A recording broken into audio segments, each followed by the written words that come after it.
تو کھیلتے رہیں گے آگے بھی، اور ترمیم بھی کوئی آخری نہیں ہو رہی، ترمیم پہ ترمیم چلتی رہیں گی، تو جدھر جدھر مشکلات آتی رہیں گی ویسے ویسے آگے بڑھتے رہیں گے۔ میں نے لیکن آپ کو جو ایک اور چیز امپورٹنٹ لگی تھی کہ ہم آج کے دن کیک کھائیں گے اور باقی سب دھول کھائیں گے، وہ بھی اللہ نے نظر رکھ لی ہے۔ آپ پیشن گوئی کرتے ہیں اور وہ ان کا ساتھ نہیں دیا پی ٹی آئی نے، لیکن کلاس کا ساتھ دیا، ٹھیک ہے۔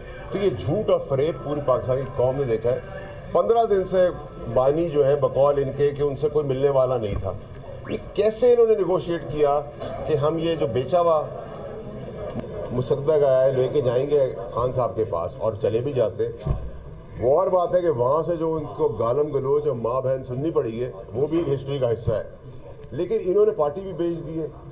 ان کا جو 18 اکتوبر کا دھرنا تھا وہ بھی آپ نے دیکھ لیا کہ کوئی مچھر کیا مکھی کا بچہ بھی نہیں نکلا، اور قوم کو سمجھ آئے گی کہ یہ سارا بکاؤ مال تھا۔ دیکھیں آج بھی میں دیکھ رہا تھا کہ وہ بے شرم لوگ جو تحریک انصاف کی خلاف پریس کانفرنس کر کر، عمران خان صاحب کے خلاف پریس کانفرنس کر کے آج بھی سینیٹری کرسیوں پہ بیٹھے ہوئے اور آج بھی چھپے بیٹھے ہیں۔ ہم نے تو جب نکالے بھی گئے اور سچی بات پہ تب پارٹی پہ عروج پہ تھی اور خان صاحب چاند پہ تھے، اور ہم نے پارٹی کی سیٹ بھی منہ پہ ماری۔ تو آدمی کا کردار یہ ہوتا ہے۔ لیکن آج آپ دیکھ رہے ہیں کہ وہ ہیرو بنی پھر رہے تھے، لوگ دکھ دری داستان بتا رہے تھے کہ 9 مئی کو یہ ہوا، مذمت کرتے پہ بے شرموں کی طرح بے حیاؤں کی طرح بیٹھے بھی ہیں کرسیوں کے اندر۔ لیکن یہ بڑا کلیئر ہو گیا کہ انہوں نے یہ بھی الزام لگایا کہ جی ہمارے بندے توڑ لیے، فلانا کر دیا ڈیماغ۔ حالانکہ میں تو اس کلیریفیکیشن کے اندر نہیں جاتا، جس کو جو سمجھتا رہے اٹھتا، وہ ہم نے اٹھایا ہے، ہم نے بٹھایا ہے، ہم نے لٹایا ہے، ہم نے کروا لیا، ٹھیک ہے جی۔ تو اس کی کلیریفیکیشن بھی میں نہیں فردر دینا چاہتا، لیکن وہ بھی ان کا جھوٹ اور فریب پکڑا گیا کہ کوئی ایسی چیز نہیں تھی۔ آپ نے کہا یہ کھیل ہے اور کھیل چلتا رہے گا، یہ جو کھیل ہے اس کا کھلاڑی کون تھا اور کون اس کا ہیرو ٹھہرا؟ اور دوسرا سوال، آپ عمران خان کے سابقہ دوست بھی ہیں اور ان کی پارٹی میں بھی رہے، کیا آپ کو انتظار ادا کریں گے ان کو سیاست کے اندر دوبارہ لانے میں؟ دیکھیں جی، میں تو مجھے لاہور میں، آج میں بات کروں گا، آپ نے سوال کیا ہے، جب لاہور میں تھے عمران خان صاحب تو مجھے بلایا گیا تھا یہ سب سچویشنز کے بعد، لیکن رات کے اندھیرے میں بلایا تھا، تو میں نے انکار کر دیا تھا۔ میں نے کہا میں دن کے اجالے میں آؤں گا، نہ میں نے پارٹی جوائن کرنی تھی، نہ پارٹی جوائن کروں گا، نہ آگے کوئی میری ایسی سوچ ہے۔ جس دروازے کو، جس دہلیز کو آپ نے چھوڑ دیا وہ چھوڑ دیا۔ لیکن میں آپ کو اس کے وٹنس بھی بتا سکتا ہوں جو میسنجرز تھے، لیکن اگر کوئی وہ اپنی حساب سے مجھے بلاتے ہیں تو میں نے کبھی انکار نہیں کیا، کیونکہ انہوں نے مجھے سیاست سکھائی ہے۔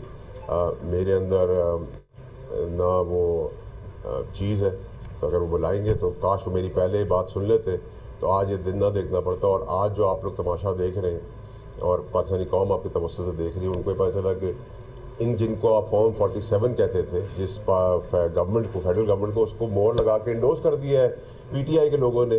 جب ان کے ساتھ مذاکرات بھی آپ نے کر لیا، آپ نے ان سے مانگ بھی لیا، آپ نے ان سے رسائی بھی مانگ لی، آپ نے ان کے ساتھ کلازز میں بیٹھ گئے، آپ ان کے ساتھ مہینوں ساتھ چلتے رہے۔ میں آپ کو بتاتا رہا یہ فیسلٹیز یوز کر رہے ہیں، پیسے بھی لے رہے ہیں، ٹپس بھی لے رہے ہیں، گاڑیاں بھی یوز کر رہے ہیں، پیٹرول بھی یوز کر رہے ہیں، تو انہوں نے اس کو لیجیٹیمیٹ بھی کر دیا۔ تو اب اس کے بعد تو ان کے پاس کچھ بچا نہیں ہے، اور جتنے دھڑوں میں وہ ٹوٹ گئے۔ اور میں نے ابھی سنا ہے آپ لوگوں سے کہ پارٹی کے لوگوں نے بھی اس بات کو انڈوز کر دیا ہے کہ پارٹی کا فارورڈ بلاک آ گیا۔ یہ سب پی ٹی آئی کی پلاننگ تھی جو میں آپ لوگ انفارم کرتا آ رہا تھا۔ پاکستان تحریک انصاف شاہ محمود قریشی صاحب کے صاحبزادے 3-4 دن سے کہہ رہے ہیں اپنی فیملی سے رابطے میں نہیں ہے، کیا ان کا بھی ضمیر جاگ گیا، عمران خان کے خلاف جا رہے ہیں؟ دیکھیں میری بات سنیں، یہ تو قبل از وقتوں کی بات کرنی، میں نے آپ کو بتا دیا، گیسٹ ورک آپ لوگ کرتے رہیں گے، ضرورت پڑے گی میرے خیال سے آپ لوگ زیادہ انٹیلیجنٹ ہے، خود ہی پہنچ جائیں گے وہاں تک اور اناؤنس بھی ہو جائے گا۔ لیکن ایز آف ناؤ تو کسی چیز کی کوئی اللہ کی مہربانی کی ضرورت نہیں ہے۔ جو قوم کے آگے چیزیں کھلنی تھیں وہ کھل گئی ہیں، سب کی باتیں، سیاسی بہنوں کی باتیں بھی دھری کی دھری رہ گئی، اور کیا کہتے ہیں، اچھا ہوا جن کے بغیر ہونا تھا ان کا آنا بھی ہو گیا، تو سب کی عزت بھی بچ گئی۔ ورنہ پھر یہ کہ ڈیموکریسی کا جو لوگ سوال جواب کرتے ہیں، پھر آپ یہی پوچھتے نا کہ بھئی آپ اپنے گھر کو پہلے سنبھالیں۔ تو میرے خیال سے سب چیزیں اللہ کی مہربانی سے اچھی ہوئی ہیں۔ آپ سب کا سیاست میں ہمیشہ گیو اینڈ ٹیک والا فارمولا یوز ہوتا ہے۔ پہلے مولانا صاحب نے کہا کہ جی ہم ووٹ نہیں دیں گے، پھر سلیمانی کا مسودہ تیار ہوا، لیکن سر کوئی ایسی چیز ہوئی ہے جس میں کوئی چیزیں گیو اینڈ ٹیک ہوئی ہیں یا اس کے بغیر ہی ہوا ہے؟ دیکھیں جی، پاکستان میں 2 چیزیں کبھی یاد رکھیے گا ختم نہیں ہو سکتی، ایک نوٹ اور ایک ووٹ۔ جب ضرورت پڑے گی نوٹ اور ووٹ ساتھ چلتا ہے۔ تو کھیلتے رہیں گے آگے بھی، اور ترمیم بھی کوئی آخری نہیں ہو رہی،